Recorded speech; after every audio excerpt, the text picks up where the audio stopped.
Hey there, we're lucky to have you as we look at this review of So Clover. This is a cooperative word association game in which on your turn, you're secretly going to come up with a word that links two other words in a batch of cards, and then the rest of the people at the table are going to try to guess how you arrange them. The gameplay is going to be centered around this actual clover-shaped board, and when it's your turn to be the clue giver, you're going to receive 4 cards at random, and each one of those cards has a set of words on it, and you're going to randomly arrange them onto that clover just like this. You don't get to decide the layout or anything like that. It's just however you draw them and place them on, so the orientation could be any which way you see it. Then, using a dry erase marker, you're going to write your word, has to be just one word, linking 2 words on one side of the clover. So, as an example, we've got caterpillar and patio over here. Maybe you would link those by saying outside, because there are 2 things that could be found outside. There are better clues that you could come up with than that, but for short notice, you get the idea of how that kind of works. Then you have to do that for each other side as well. Once you have finished, you remove these cards and you add in a 5th card that you didn't get to look at, shuffle those up, and the rest of your team gets to then look. And they have to try to figure out how to arrange these cards the same way they were shown to you based on your clues. If your clue was good enough with patio and caterpillar, they might figure that out, but maybe, they see Africa over here and think, well, Africa has parts of it that are outside. Maybe Africa goes like this. So you also have to be a little bit careful that your clues aren't intersecting or overlapping with any other words on the cards. And of course, you have that extra one that was thrown in, which is going to really throw a wrench in the mix because you had no idea what was going to be on that. And if they can guess it correctly in the first try, they get 2 points. Otherwise, the clue giver takes them off, the ones that were incorrect, and says try again. And if they get it in the second try, you get a point for each card that you had in the correct spot. And you keep doing this for a certain number of rounds. Everyone will get a chance to be the clue giver and see how many points you can score. There isn't a point chart for you to look at. It's really just write down and you try to beat your own scores for that group size or maybe those people.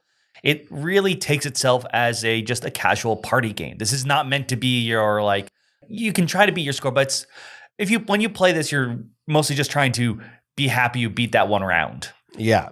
There is. It's definitely a game that you might just not even look at the score if you don't feel like it. You could just go back and forth, just drawing different cards and trying to devise different puzzles with your friends. Definitely, it's from the same publisher and feels in the same vein to me as the party word guessing game Just One. Very similar kind of vibe to that, especially with the dry erase markers. Also something like if you've played word games like Codenames or Medium, definitely a similar process of trying to come up with the clue that will link words together. I think this one's a little more lenient than some of those in terms of you're allowed to use proper nouns, you can use numbers and stuff. You just can't use obviously a word that's part of a word on a card. This one, I feel like when the other ones are usually trying to really play to the people, this one can, but it's a lot more, I feel, puzzle solving on the whoever's turn it is with their clover. You're really trying to be what is something that links these things that can't possibly go? Or even if outside, for example, is maybe a bit of a general clue. Maybe this one is so obviously Africa. They're there's no way Africa's not here. Patios are outside, and that must be the case. So sometimes it's not always just what's the perfect clue for these two, but how can I make it so everything else has to fit? Yeah, sometimes you will definitely get desperate and you can't come up with something. And sometimes I'll just be look, I don't know. I can't think of a lady who has a hook. So I'm just going to write captain here because they're going to figure out Captain Hook. And hopefully whatever my clue is for blanket is strong enough that they'll make the next leap. Of course, we've had multiple games where that 5th card, it was just perfect. It's you write down these clues I'm sure it'll be fine. And then the card that comes out is oh, that works better than everything. Yeah. Which is very funny then when everyone's oh, that's it. And you just take the card off. Yes, of course, if you're the clue giver, you cannot communicate. So you get to sit there and suffer while your friends just point out all the things that you didn't intend. Speaking of which, I think sitting there is something that will happen a lot in this game. While you're waiting for the person to come up with clues, and it is hard, some of these words, very hard to link. You should expect to just sit around and chat. This is definitely... I think that's why they don't have that score thing at the end. It's treat this as a social get-together. And then, of course, once you deliver your clover, you're going to sit and wait because there's only that one strike, so to speak, in terms of technically scoring. People are going to probably be a bit more like, oh, you're really sure it should go this way and not this way? And that'll take some time. And of course, you can't say anything either, which can be a little bit annoying. But while you're actually playing, while you're coming up with the clues and also discussing, those are great moments. And we've had some great times. This is a game that I think does fit better when you don't think it's scoring like, let's just do another round.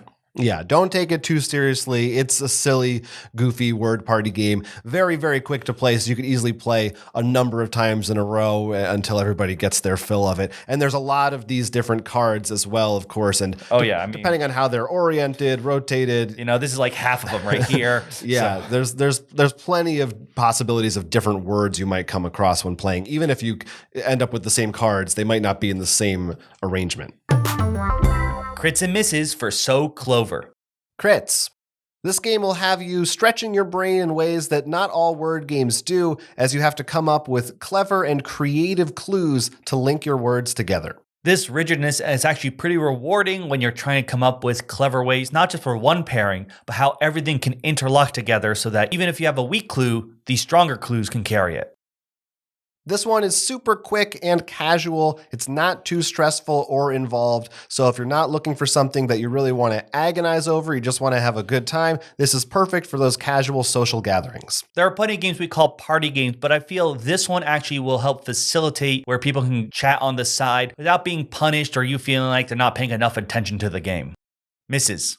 When a game ends, there's no chart to compare your score to. You really are just comparing it to previous games that you've done with maybe the same people. This unfortunately felt like that when a game ends, it's just like it's over. It doesn't feel like you've accomplished something or trying to beat something particularly challenging. If you're someone who likes a little more structure built into your games, you'd like to have a way to be graded on how well your group did or some kind of a goal to strive for, this game doesn't really provide that. You have to make your own fun in that regard. This is a game when you can go off to the side and chat while the clue giver is making sure they write out their clues. Unfortunately, this leads to some wait times that can be a little bit annoying, in particular for when the clue giver finally gives out their clues because they can't say or do anything while the people are talking, lest they give a hint. Being the clue giver can be tough, and you might be sitting there agonizing, trying to come up with the perfect clue, which can take a long time. And then once you give them up, the other players are going to be agonizing, trying to get it exactly right. So one way or the other, you're definitely going to experience some extended downtime playing this. This is a light party game, and I want to stress that because it may sound like it's terrible with those wait times and stuff, but if you put it where I think it strives in more of a, we're all sitting around a table chatting while doing something instead of actually like sitting down to play a game and paying attention, it's amazing. It's really fun. Everyone enjoys their time sitting and just chatting and laughing. And then of course, once the clover hits the table, they're like, what are these clues?